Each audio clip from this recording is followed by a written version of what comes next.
All right, everyone, thanks for checking out my channel again. This is all S3S cherry. My goal today is to build a 3-tier shelf to basically mount on my walls. Walls in my living room are very empty. This is a very simple design we're going to do. It's going to be 3 brackets mounted to the wall with 3 shelves coming out of it. Obviously this wood isn't in the greatest shape, so we need to do some work there. But the very first step I'm going to do is cut my shelf lengths. It's going to be pyramiding, so the top one will be the shortest and the bottom will be the longest.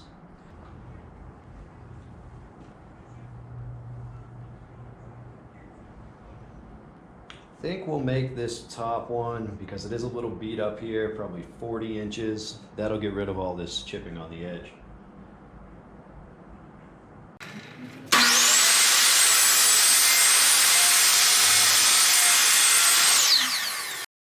All right, second piece I just measured, 48 1/4. The reason I went quarter is so I can put a straight edge on the back of it once I get this cut to length.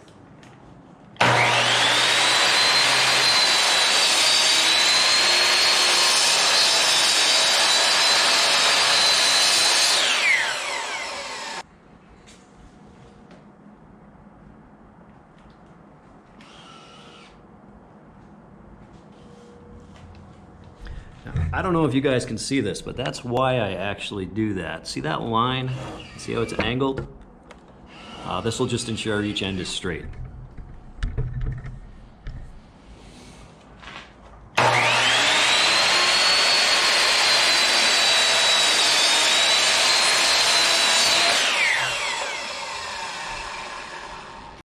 All right, on to the last one. This one we're going to measure back 56 inches. So each one is 8 inches longer than the other.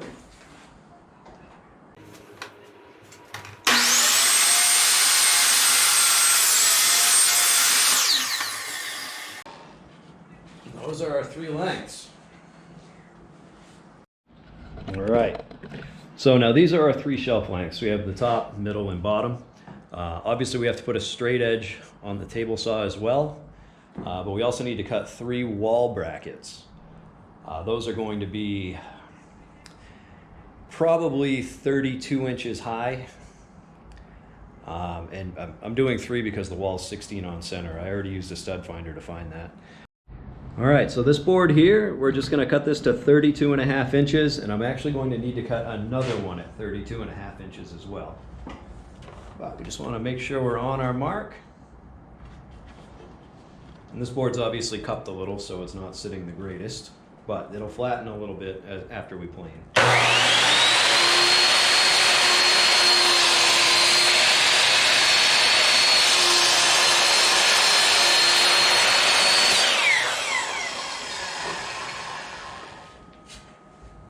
All right, we've got our table saw set to 3 1/8 inches. You could go 3 1/2, 4, or 3 if you wanted. I just went 3 1/8 because I know I have enough material to do that. Push stick, definitely.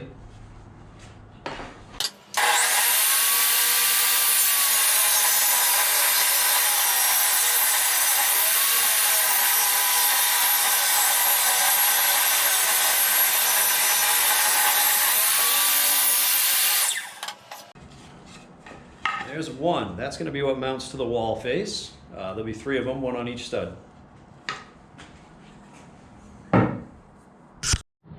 All right, table saw is right at 7 inches now, and we just got to take the rough edge off all these. Oh, need my push stick.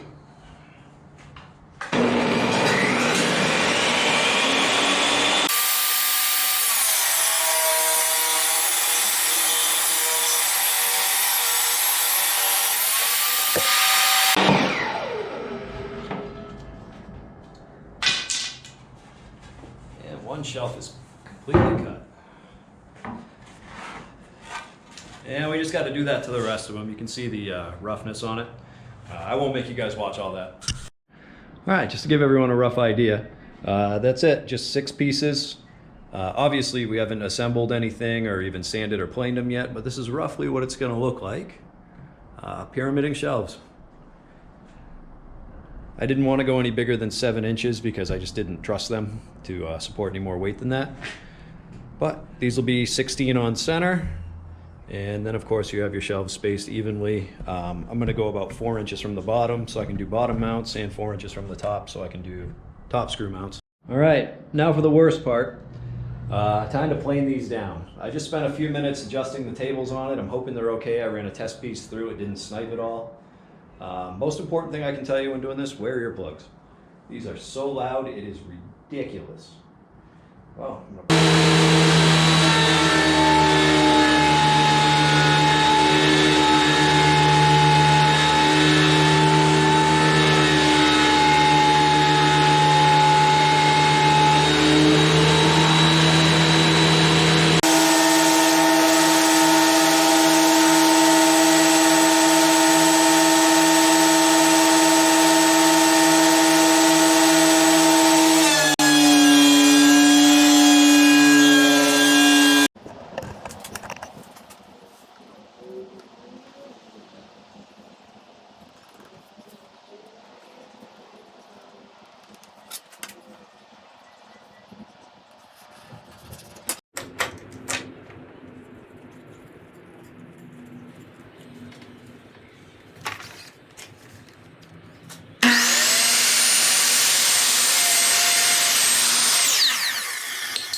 all right, just put a 45 edge on each of the shelves.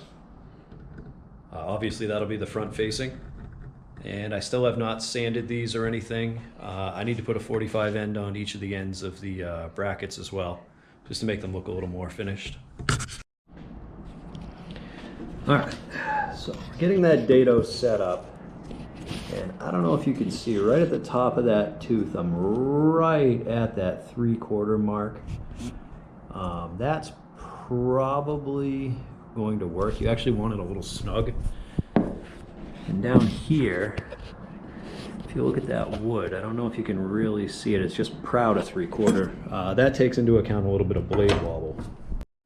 All right, it's time to do a quick test cut to see if that dado is sized appropriately. This is just a scrap piece of 2x4. It is not touching the fence. I'll actually back that off. I'm just using the miter to push it through.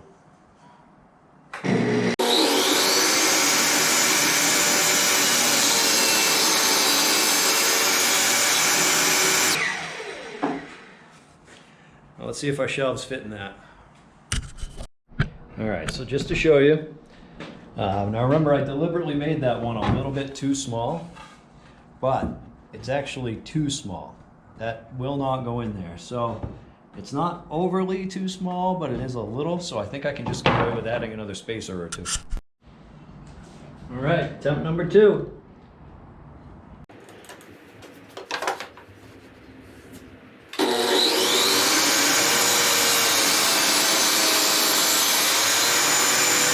All right, so just a couple spacers.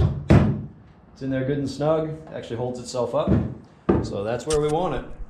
I just got to confirm that that's going to be correct for all of them.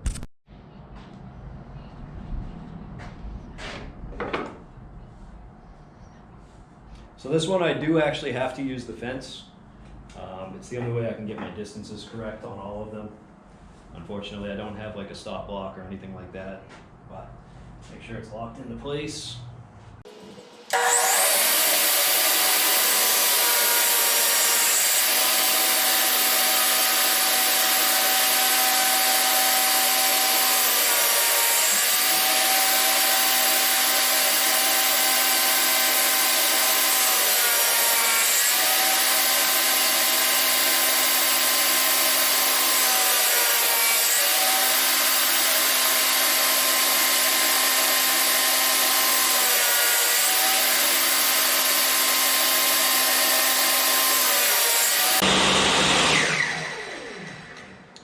That's about the finished product. I do need to put one more in each of them in the middle for the 3rd shelf, but that's about it. That'll just be a matter of resetting the fence and running it again. All right, so obviously these need to be sanded, routed, drilled, all that. I am gonna run 2 screws through the back side, so they'll each get 2 holes. But yeah, that came out pretty good. They're all lined up good. I think that is going to work.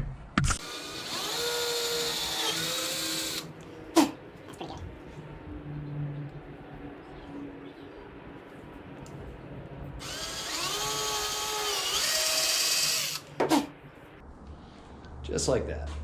And they're going to get screwed from the back side into those boards, even though I'm going to glue it too.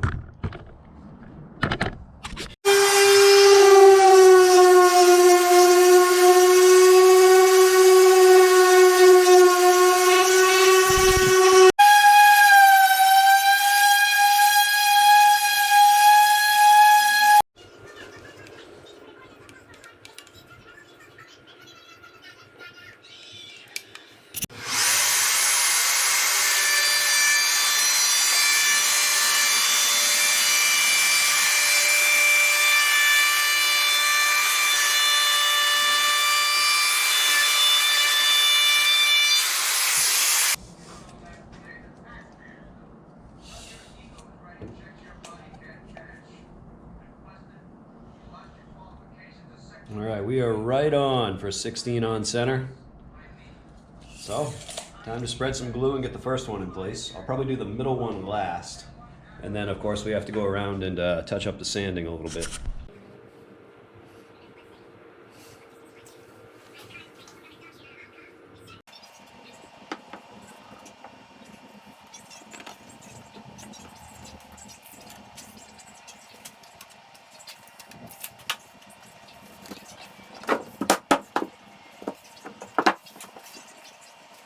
All right, so it's all glued up. I have to let that dry before I can flip it over, re-drill the holes, and put some screws through it. I did pick up some 3-inch wood screws that I'm going to run through the back into it. They're going to come to about there just for some extra stability. And I wiped up as much of the glue as I could. You're correct, aren't you?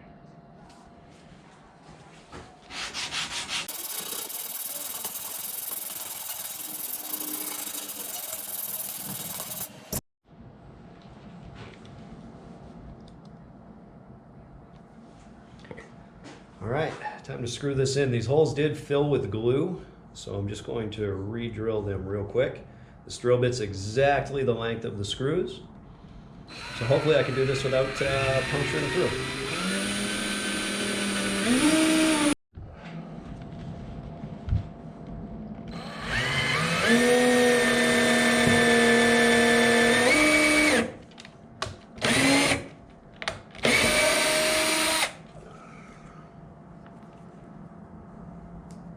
Glue keeps clogging up my bits.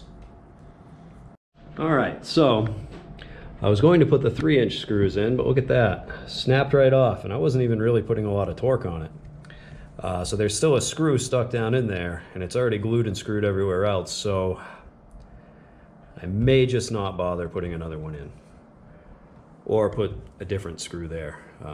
Granted, there's only about 1 inch there, but we'll see. All right, so since this is going to be against the wall and no one will ever actually see it, you see I put one next to here, and I didn't wind it in as tight because I didn't want it to break. I also put a couple exterior screws in. I had a couple 1 5/8 exteriors. I'm pretty sure this one is broken too, but the one next to it is good and solid. I put another exterior screw there, one there. So these are all pretty secured now. I'm not super worried about them coming apart, but I'm shocked that screw broke. That is my little drill. That one doesn't really make any torque at all. And those things snapped, so. I was going to use these to mount it to the wall, but given that it broke just going through some cherry, which isn't overly hard, and it was pre-drilled, I don't know if I really trust these. So I might just use exterior screws inside for it. All right, time to clean all the sawdust off this. I did go around and just touch up a few areas with sandpaper. And just hitting it with the paint thinner again, or mineral spirit, whatever you feel like calling it.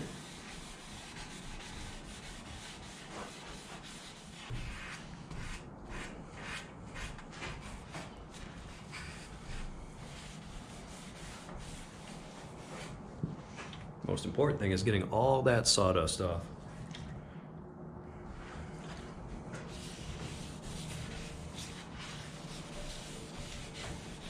And since my lint-free rags aren't very lint-free, I will go over it with a tack cloth afterwards as well. You should wear a mask using this Don't be like me.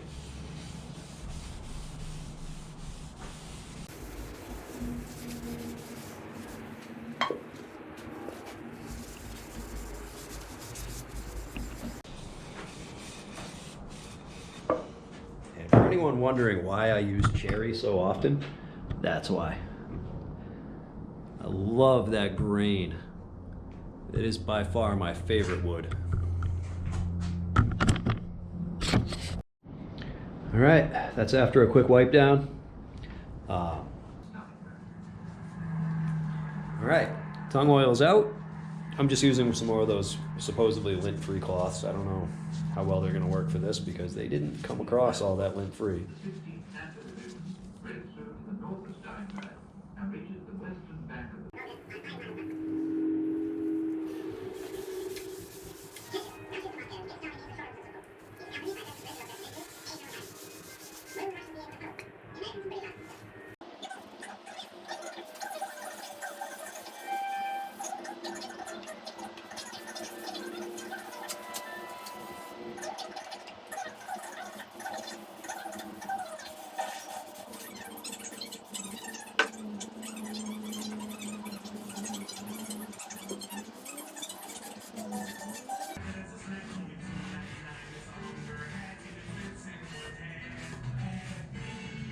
I don't think I can use these rags. They're starting to leave lint. So I'm gonna grab something a little different. All right, we're gonna try this again. This is an old t-shirt, and hopefully this will wipe the lint off from that last cloth I was using.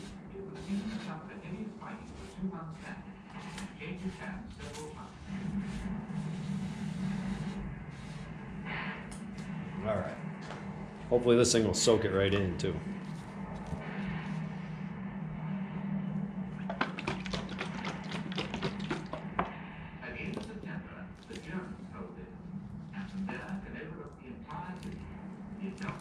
Oop, spilled it.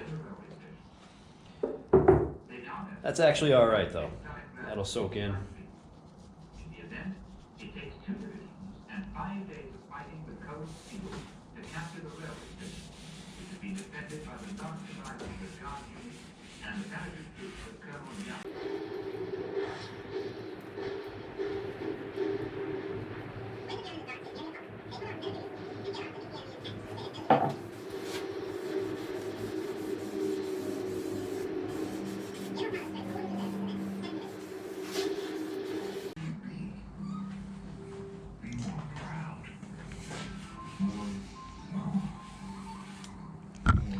All right, that is roughly what it's going to look like. I'm gonna go ahead and just wipe down the rest of it real quick, and then it'll need another coat. All right, got a pretty heavy coat on the entire thing. I do like oil. It definitely brings the grain out a lot better than most of the other finishes out there. But I think that looks pretty good. I'll try to get you an aerial view. And obviously the small one is the top shelf, big one's the bottom shelf. But we gotta let that dry up a little. Basically, you just keep applying tongue oil until it stops taking it, and then you wipe it down. It will probably need to be applied one more time from what I can see, the way it's drying in. Looks good so far. We'll give it an hour and put a little more on. Okay, 2 coats are on there. Now it's just time to wipe off any excess. It's all soaked in quite well. And that, you just take a rag and wipe it.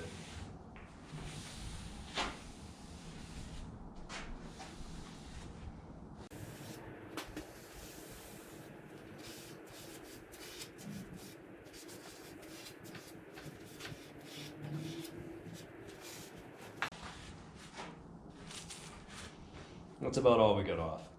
I'm gonna go ahead and wipe down the rest of this, and then we'll see what it looks like. All right, just gave it its last wipe down. By tomorrow, be able to hang this thing inside.